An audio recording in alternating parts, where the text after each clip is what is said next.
Orleans Humanist Perspective, presented by the New Orleans Secular Humanist Association, following our few principles of humanism. We're committed to the use of science and reason for understanding the universe and for solving human problems. We're skeptical of untested claims of knowledge, but we're open to new ideas. We are concerned with securing justice and fairness in society and in ending intolerance and discrimination. We are committed to the total separation of religion and government. We affirm humanism as a realistic alternative to the theologies of despair and the ideologies of violence. We reject the concept of an afterlife and believe in living a full and rewarding life here and now. We value and respect each individual's right to judge and lead their lives according to their own position, as long as it's respectful of other people living in a free society. We hope you enjoy today's program and others in the weeks to follow. I'm Harry Greenberger, host of this program on behalf of the New Orleans Secular Humanist Association. One of the goals of our organization is to support the right to voluntary euthanasia, including physician-assisted dying. A past Final Exit Network newsletter with its byline, Supporting the Human Right to Death with Dignity, featured an edited version of an extraordinary memoir by Annie Chase entitled My Purpose-Driven Death. With their permission, I shall read excerpts from that article, hoping that it will increase understanding and sympathy regarding voluntary end-of-life decisions. Annie Chase was a member of Atheists for Human Rights and asked them to tell her story to encourage open discussion of end-of-life decision-making. She began writing her thoughts and then switched to an audio recording as her eyesight began failing. Annie Chase wrote, "Hello from the other side. This is my disembodied voice from the great beyond. I had always hoped to choose the course and quality of my last days. When the deciding time came, I discovered how profoundly different the experience of death can be when reality, reason, and self-determination supplant our nation's cultural fears, superstitions, and delusions. I hope that by reporting in my atheistic slant, I can help remove the fear that keeps the taboo of DEATH out of polite discussion. When we can talk, even laugh about death, fear loses its grip on discourse. Dying is not a choice. No one is exempt from the one death per birth rule. I wanted to make it a fulfilling, consciously enacted, final stage of the only life I will ever have. 4 years ago, after occasional, sudden, and puzzling symptoms, I was diagnosed with a disorder similar to lupus. It can flare up in periods of debilitating fatigue, dizziness, joint pain and weakness, extreme sensitivity to light, noise, heat, and cold, rapidly growing and randomly appearing tumors, and sometimes, as in my case, loss of sight. About a year ago, the unmistakable rapid reduction of my visual capacity made it necessary to consider whether to continue to be or not to be. I also needed to decide how soon I must act, since I would need sight to research and carry out my exit plan. I was 64 years old, single, and fiercely independent, with no one reliant upon me for support. Beginning with my lifelong voracious appetite for books, almost all the activities meaningful in my life depended on the use of my eyes.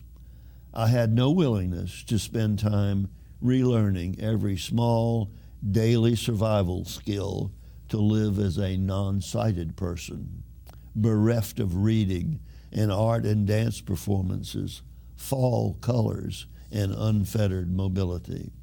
This was my personal decision and mine alone to make.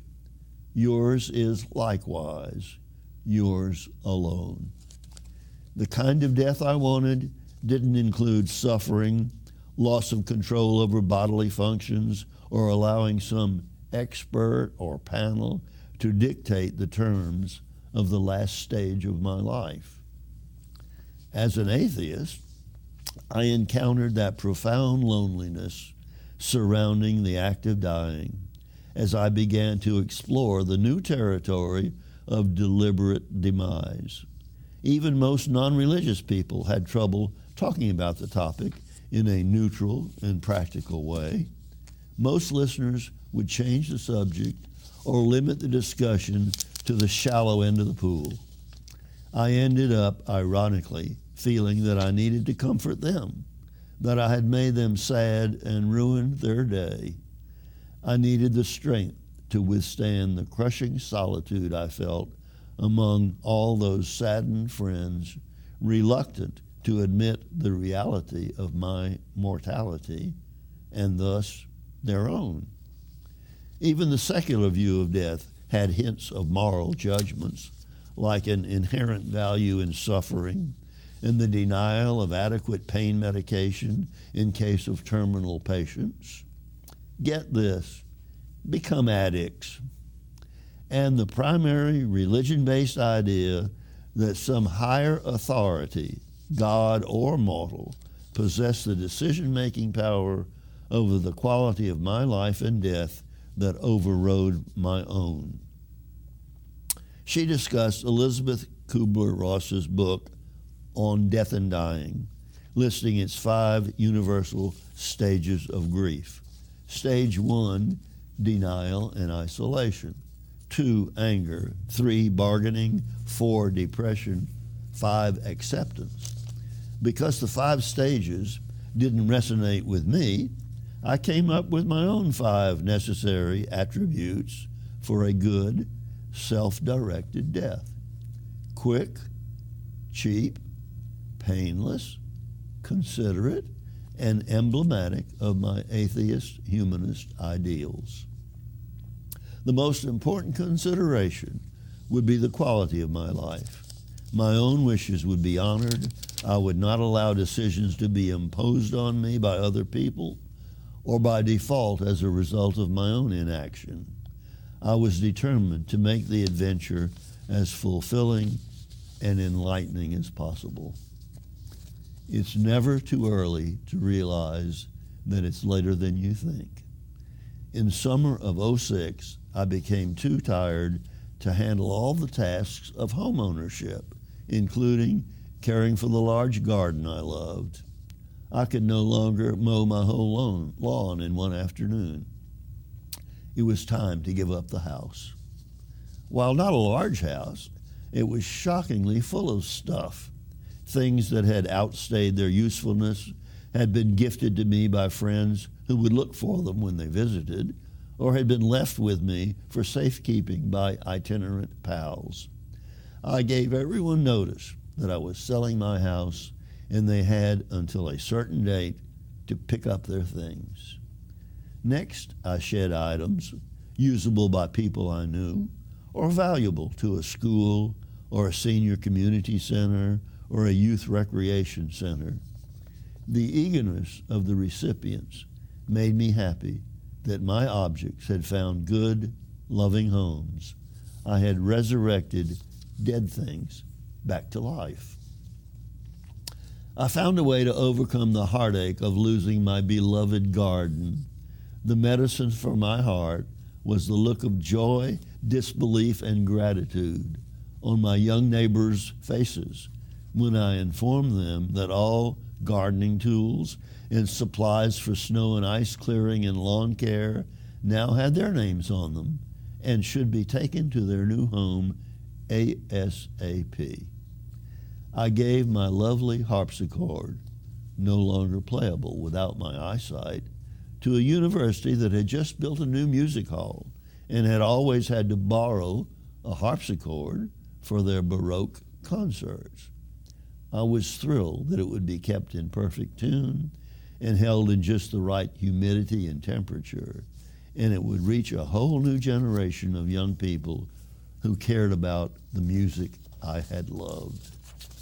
I moved into my nice little apartment with a balcony for plants. It was the first time in my life I got to see hummingbirds 2 feet from my face. It had woods. It was a peaceful time and keenly appreciated because my mortality began to hit me on this move. Each step I took to simplify and unburden myself of possessions and responsibilities brought me a little closer to that place where I would come down very peacefully to nothing.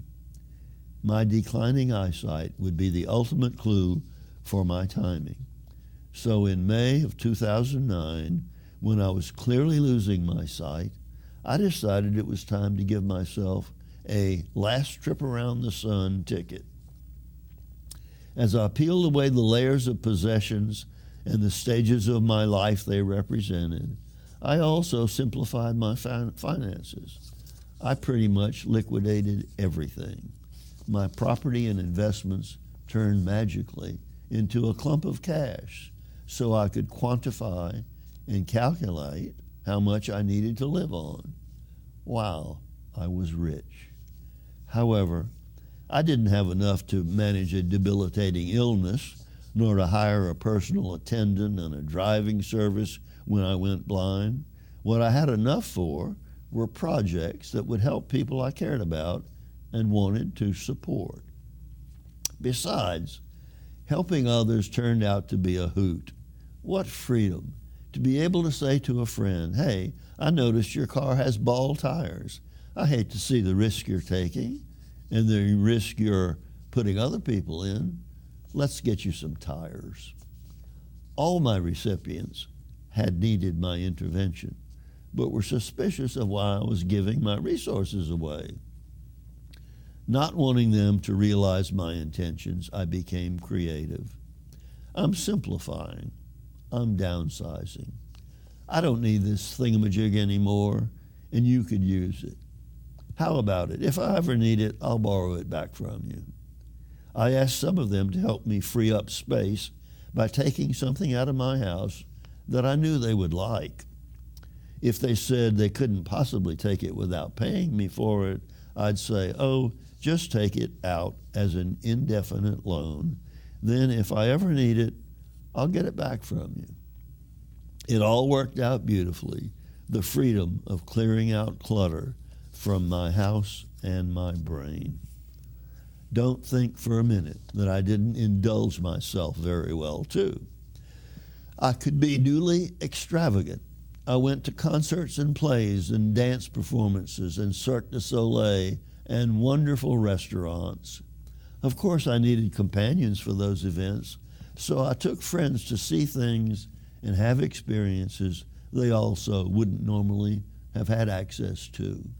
Playing fairy godmother turned out to be delightful for me.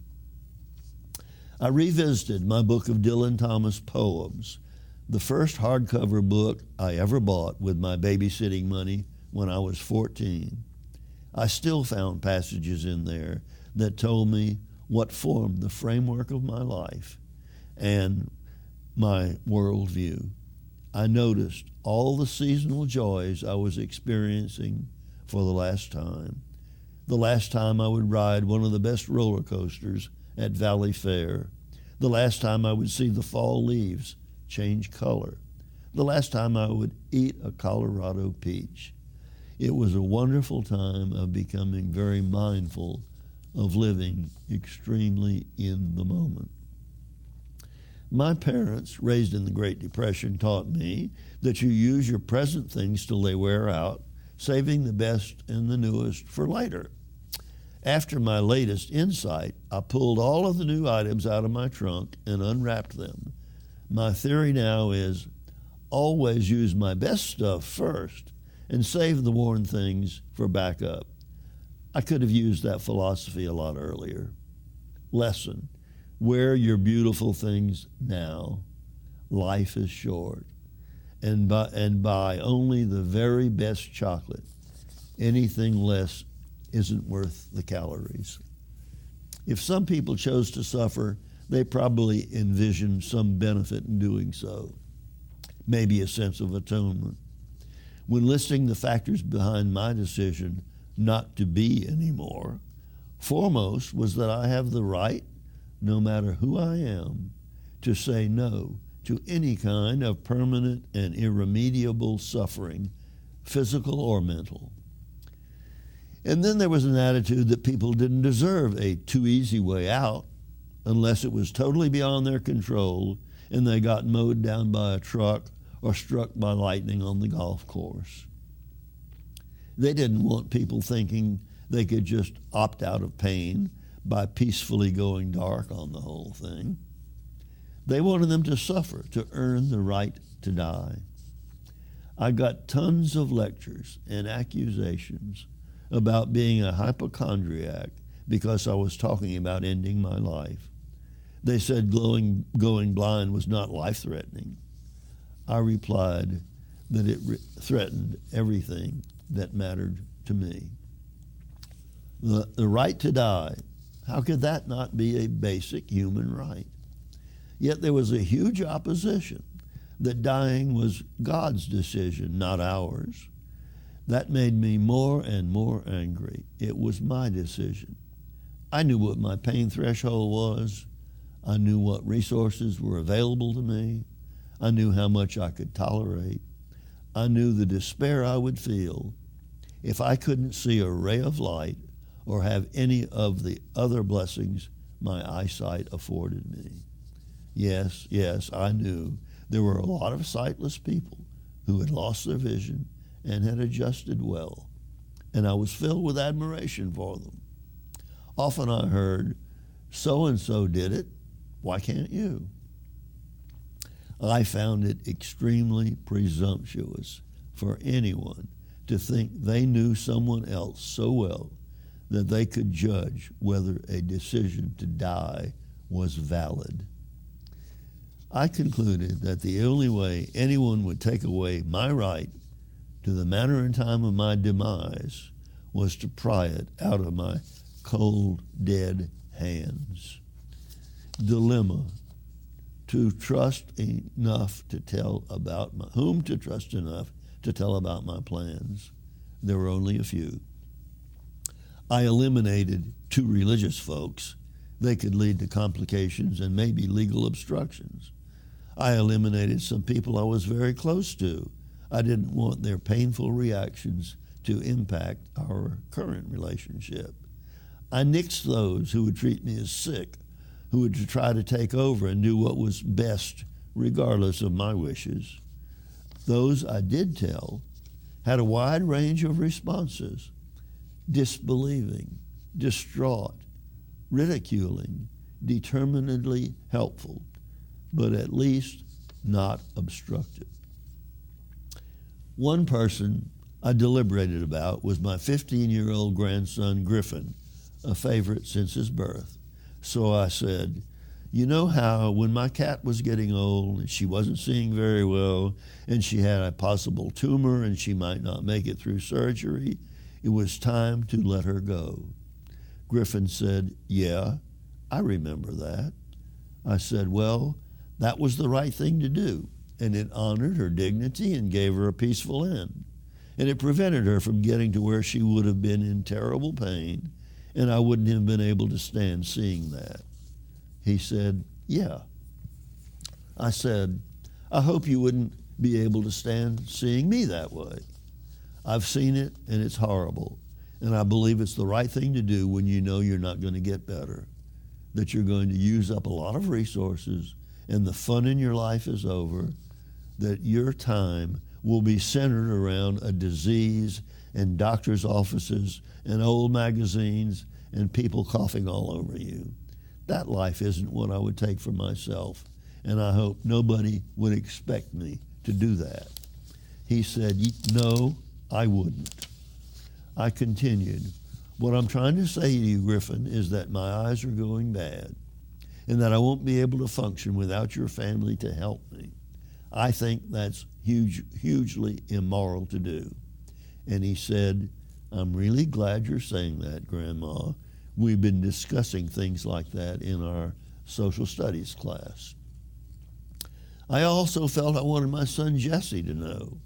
An atheist, he didn't have any stuff about souls or an afterlife or heaven and hell or anything being a sin that concerns a personal decision and isn't hurting anyone else.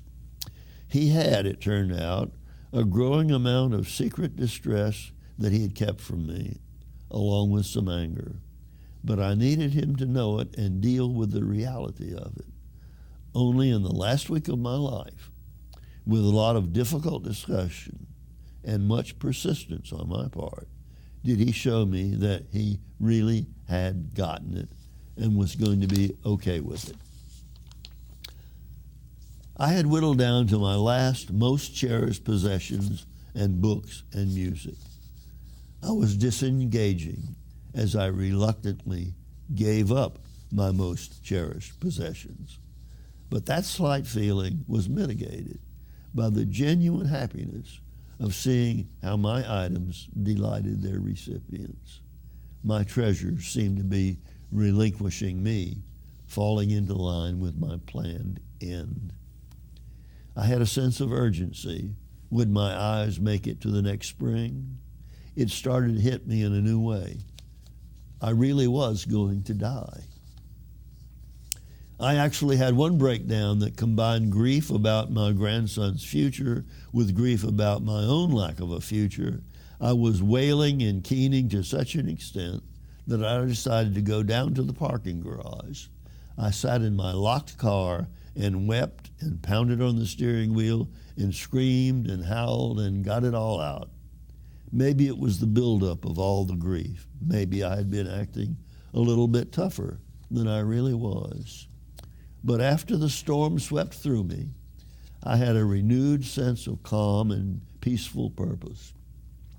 Any doubts I had disappeared. I was doing the right thing. I settled into a certain joy, peaceful, coming to a close. The storm was over. I had my sense of humor back. Seeing death as a good thing helped me. I did some fun things, like taking a friend to a concert. I had been through the worst, like labor pains, and now could psych myself into focusing into getting the job done, making the plan, gathering materials, testing my technique, guaranteeing that I wouldn't be disturbed, and ensuring that no one would try to intervene and resuscitate me. A note on the fridge door threatened to sue people if they imposed unrequested medical attention on me. I had clear countdown thoughts that accompanied the little niceties of carcass maintenance. My hair would be washed 2 more times. I wasn't sad, just making those little routine events. That luxury of simplicity for myself and generosity toward others created a period of utmost happiness for me. I was grateful that I had had enough time to come to that realization and act on it. The last 2 weeks, I needed to complete a dialogue with my son. He had been resistant to my plans, but I wanted our last time together to be meaningful and conscious. He ultimately knew everything but the timing. He spent the overnight before my due date unknowingly. By then he had accepted the reality of my plan, and though not convinced it was necessary, was okay with it. We awoke on the morning of my last day, and then I, in my knowledge, and he, in his innocence, hugged for the last time. On that final day, I reviewed directions in final exit, ate a light breakfast, and prepared myself Now I'm dropping my disembodied state. This is me, Annie Chase, on my last day of life at 4:45 p.m. I will be writing to my grandson, telling him what a bright light he's been for me, and hoping that he's not angry with me for not revealing this final date. Only a few hours remain for me. I have a certain anticipation, a little bit of apprehension, kind of a fluttery feeling in my stomach. It's a little bit like the time my sister kept barring me with her arm from getting on the roller coaster until we could be in the very front seat. That's where I am. The coaster hesitates at the top of the hill so I can have a last look out over the whole sun-drenched, shimmering world of this amusement park. I see the Laugh in the Dark ride, where I've already been. Likewise, the Funhouse, where I looked at myself in a whole bunch of, I hope, distorted mirrors. I've been scrambled on the scrambler and imprisoned in the grip of the octopus. I saved the roller coaster for last. The biggest thrill, its wheels in front, are just about to go over the ominous little bump at the very top of the hill.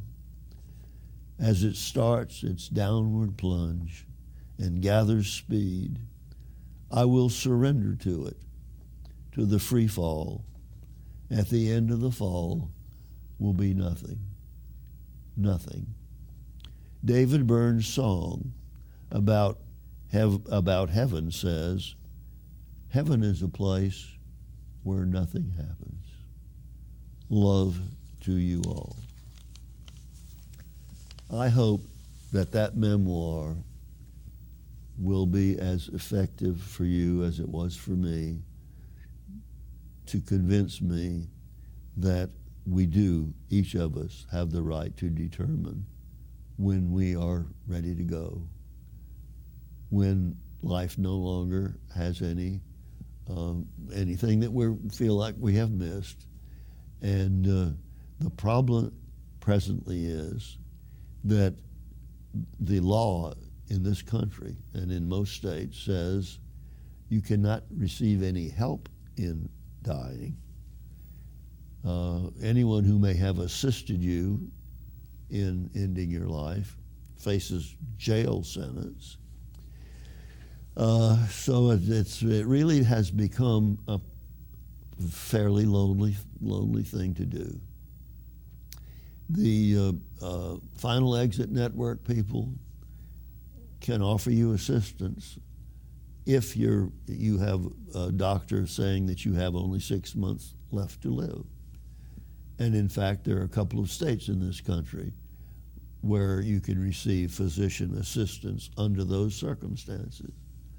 Otherwise, we are stuck with not involving those people whom we would like to be with in those last moments for fear that they may, in fact, have financial problems. Not financial, problems with the law. So what I'm saying to you is, if you have friends or if you yourself feel like you're entitled to decide when and how you're going to end your life, do a little research. The organization called Final Exit Network can offer you all kinds of materials, including a variety of ways in which you might end your life.